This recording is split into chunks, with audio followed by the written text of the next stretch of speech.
rules everything around me. Cream, get the money, dollar bill, yo. Mr. Jason Matthews, we got episode number 12 of the C.R.E.A.M podcast. How are you, brother? Doing good, man. How about yourself? I'm doing great on this Sunday morning here. We can't complain. Wish I was in the Bay Area like you, but, I'll make it there one day. Well, yeah, one of these days. But I think you're probably in a better, warmer place than we are out here, even though it's nice outside today. You're probably one of the best weather locations in the world right now. Yeah, Medellin, Colombia. It's definitely a fun, funky city. It's a little dangerous. You gotta watch out, but I love it. And they call it the city of eternal spring, and it's between like 60 and 80 degrees, 60 and 85 degrees or something all year round with just a little bit of rain. So I can't complain. Man. But yeah, up there in the Bay Area, I wanted to talk and get your take first off on baseball season, because we recently had opening day, and wanted to see what you're thinking about the Giants and the A's this year. A's, I'm as a loyal fan to the A's, growing up as an A's fan, I'm probably the most upset that I have ever been with the Oakland A's, as they doubled the season ticket prices, and then they did a fire sale this year and dumped the whole team, which pisses me off. Yeah. And now they keep going back to moving to Vegas, and I think they want to move to Vegas, and they're showing us that they want to move to Vegas, and I'm just irked by the A's right now. They just piss me off. Wow. Yeah. Yeah, I'm just so pissed off at the A's, man. That sounds like they're almost sabotaging. It's almost like tanking just to, and lowering the payroll and everything just so someone else buys them, or something, they're more attractive for a move to Vegas. But so if the A's do move, you're going to get a new team, or have you thought about that? I won't have a new team. I'll just be rooting for players. I just be rooting for players. Maybe I become a San Diego Padres fan, since I love San Diego, so I might just become a Padres fan. And the Padres look like the old A's, because you got the A's manager from last year. They just got the Padres just got the leading pitcher, Sean Manaea, from the A's. So I might become a Padres fan. We'll see. I like it, but anything other than a Giants or Dodgers fan, you'll never be a Giants or Dodgers fan, huh? Hey, I could be a Dodgers fan. I love. Oh, get out of here with that bullshit. No, man. They're always winning right now, right? They got Mookie Betts, who just got the best first baseman in baseball. They probably go back to World Series this year. Oh, man. I can't believe you did it. I can't believe you said Dodger blue. I might have to edit this out, man. and one thing I'm super excited about, I might go to All-Star game is at Dodger Stadium this year. So I might try to figure out how to get a ticket to the All-Star game or to the home run derby. I think that'd be great. Nice. And do you ever catch like Giants games just for, just to see baseball and stuff, and it's a good stadium, or is it just A's or nothing? No, I go to Giants game. I think one of my best Major League Baseball experience, one of them, is I took the ferry to the Giants game for a daytime game. And then I came back on the ferry, went to the A's game at night. And that was like the best experience, going to two baseball games in one day. Two Major League Baseball games. So, oh, that's super cool, man. Yeah. It's a baseball marathon, huh? Yeah, it was a baseball marathon. It was great just to do both, and you could feel the energy and the vibe of both stadiums, which was great. Like, Giants is one of the best stadiums of all of baseball, but it's more snobby, it's snooty, and the fans are into it. While the A stadium is crap, but then you get the drums, you got the energy. You might not be sold out, but the people are into the game more, and you feel the vibe is like, you feel the vibe and the energy at the A's game a lot different, which I love. Real fans. Yeah, you got it. Well, and what do you think? Give me, without explanation, just a win total, Giants and A's. How many games they win this year? Ooh, so I said the Giants win 74 games, 74, 75 games. I think Dodgers are stronger this year. Padres are going to be stronger this year, so they'll be third in the NL West. A's will be have the third worst baseball record in baseball, last place in the AL West. And how many wins do you think A's will have? A's will probably have, say, 40 wins, 45 wins. I'm writing this down so we could look at it at the end of the season. But yeah, hey, you know what? As good or bad as they'll be, if teams moving, crappy stadiums, good fans, bad fans, Vegas, at least we got baseball, huh? Correct.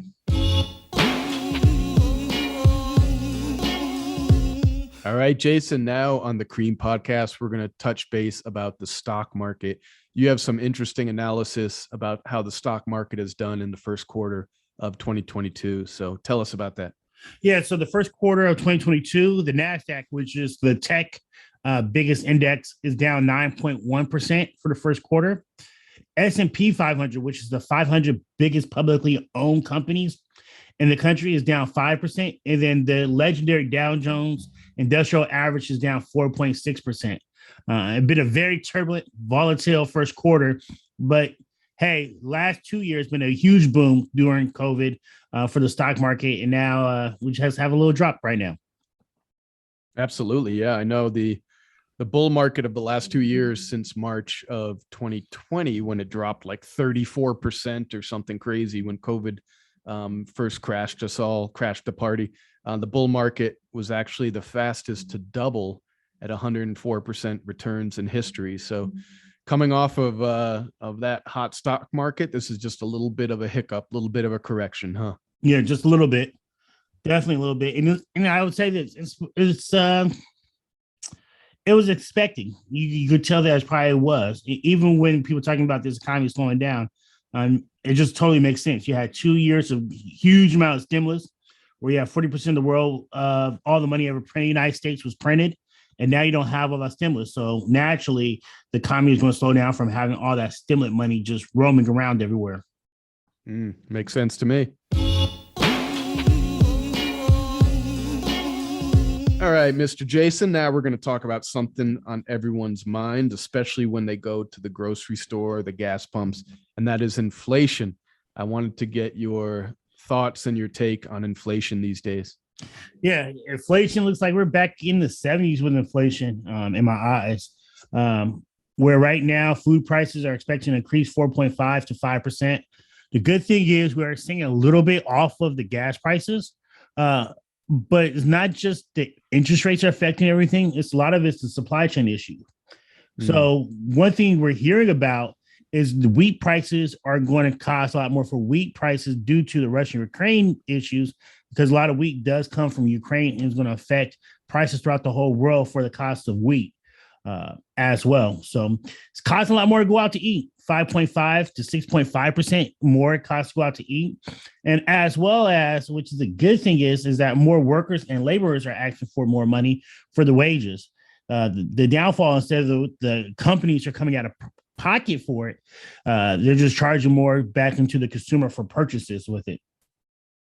Yeah, interesting. So we've all seen inflation hurt us all, and I know it's February's inflation numbers were ugly, and March, which is coming out shortly, is supposed to be just as ugly. Even though we're recording this mid-April, they released the numbers from the previous month, but hopefully there's some end in sight to the prices keep rising. And even with these other problems with Ukraine and food supply chains and everything, they're thinking that hopefully within the next couple months they peak for the year and start their slow gradual decline. So we could only hope. Yeah, keep hope alive, according to the great Jesse Jackson, man. Yeah, we definitely need it with inflation. All right, thank you, Jason.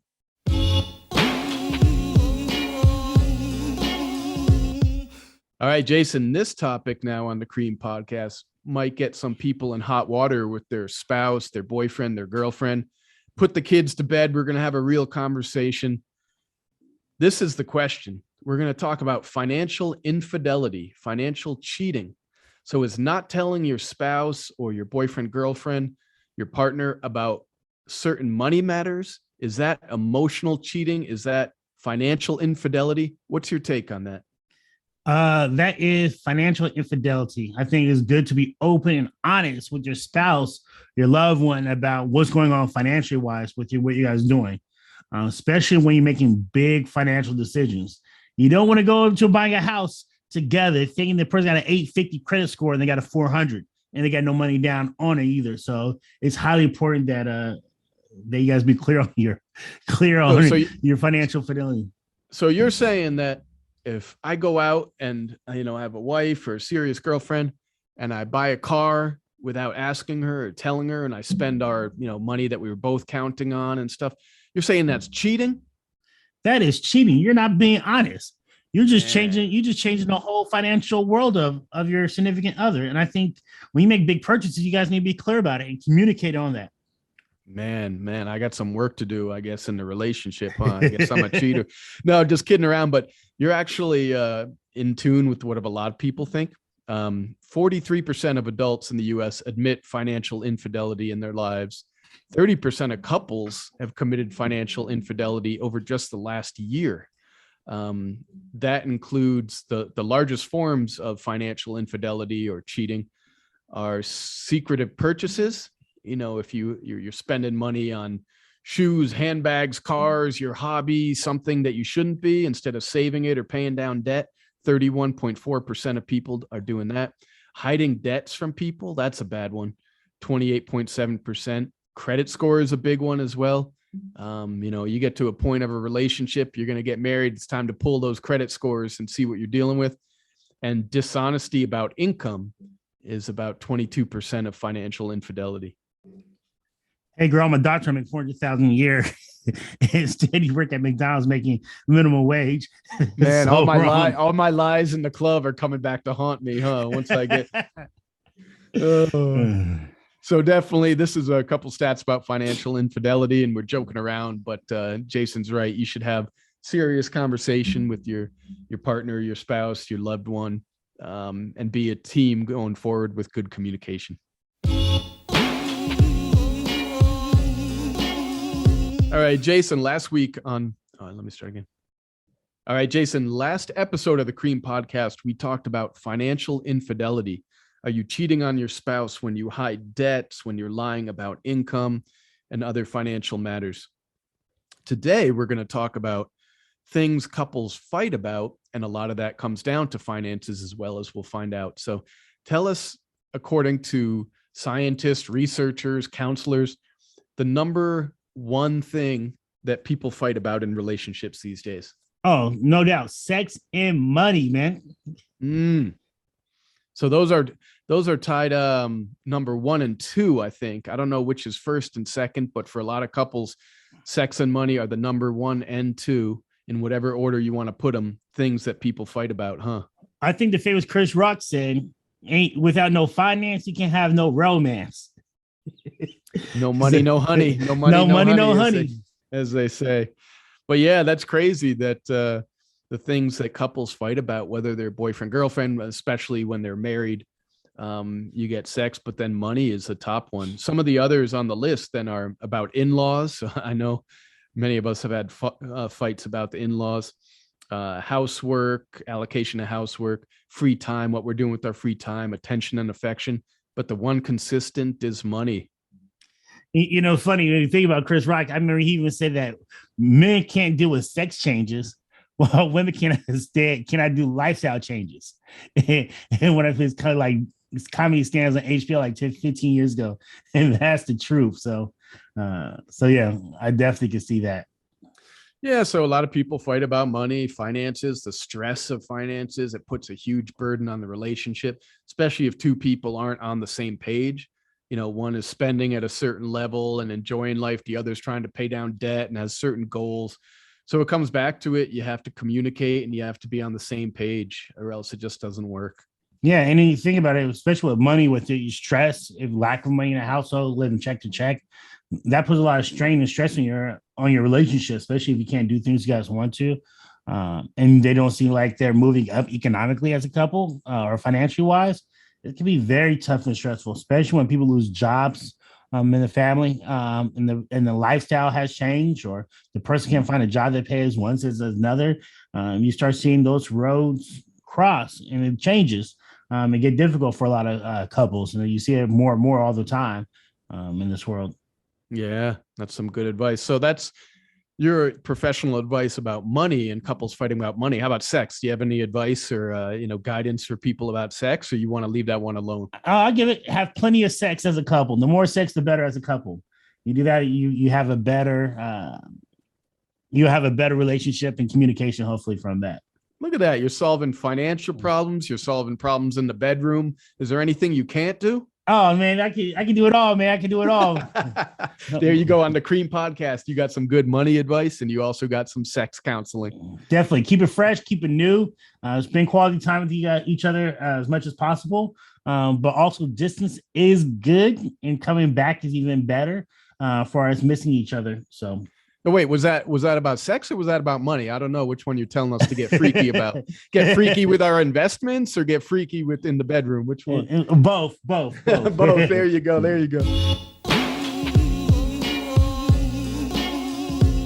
Definitely want to give a shout out and congrats to Supreme Court Justice Jackson for being the first Black woman on the Supreme Court. One thing that should motivate, everybody in life, especially our children, is Judge Jackson stood out as a high achiever throughout her childhood. And one big thing is when she was in high school, her guidance counselor said she told them that she wanted to be attend Harvard. The guidance counselor warned the judge Jackson that she should not set her sights so high. And now look at her, the head of the Supreme Court in it.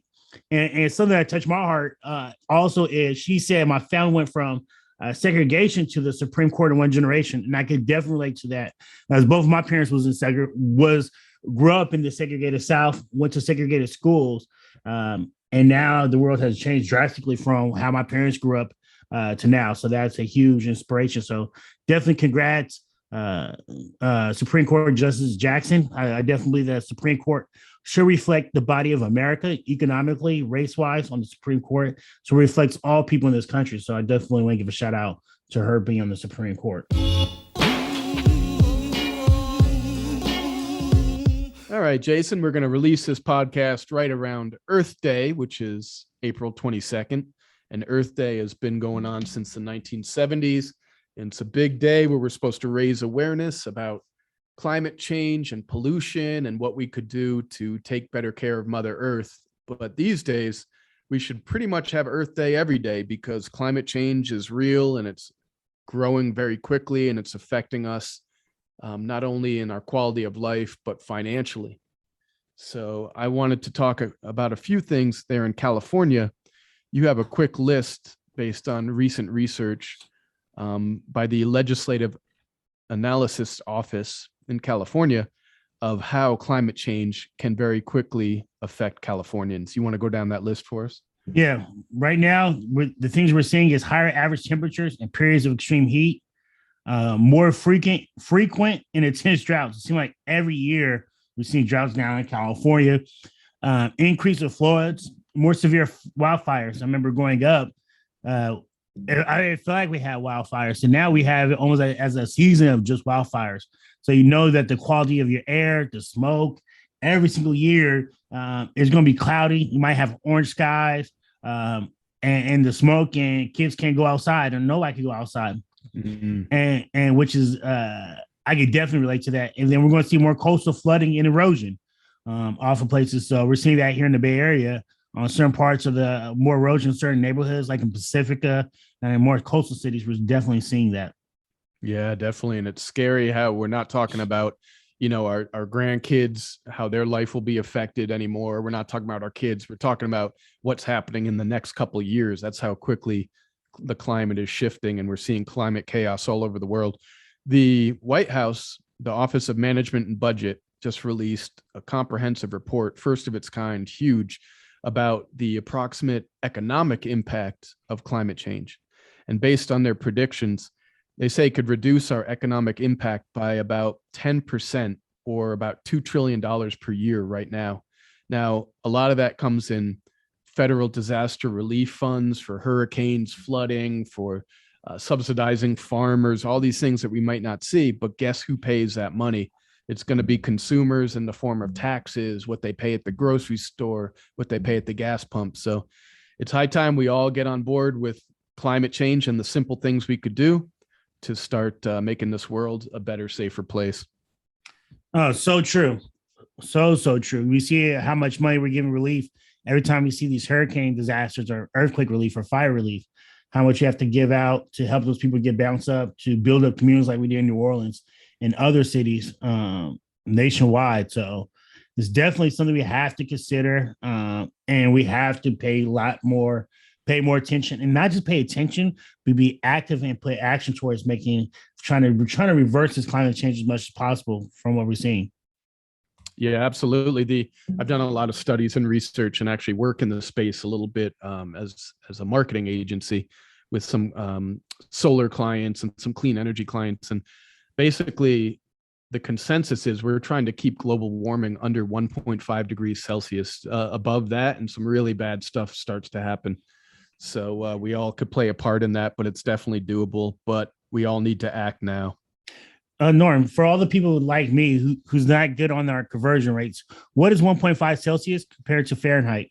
Oh man, you put me on the spot. Oh man, what is it like? All right, I think it's about 4 degrees or less, probably about 3.5 degrees. I think it's like double and then a little bit, if I remember correctly. Okay, we're gonna edit that part out. Okay.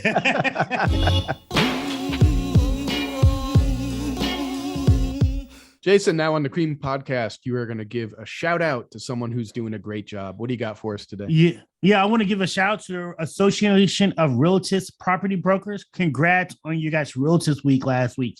I saw you guys built homes. You guys had a great mixer. You guys educated people on the home buying process. So I definitely want to give you guys a shout out for the Association of Realtors Property Brokers in Oakland, California. Shout out to you guys. Everybody, thank you for listening to Fully Incomplete episode number 12 of the C.R.E.A.M podcast. If you love the episode, make sure you hit the like button and share with all your friends and family. I look forward to hearing you guys on episode 13 and all the way up to episode 100. Have a good weekend. Cash rules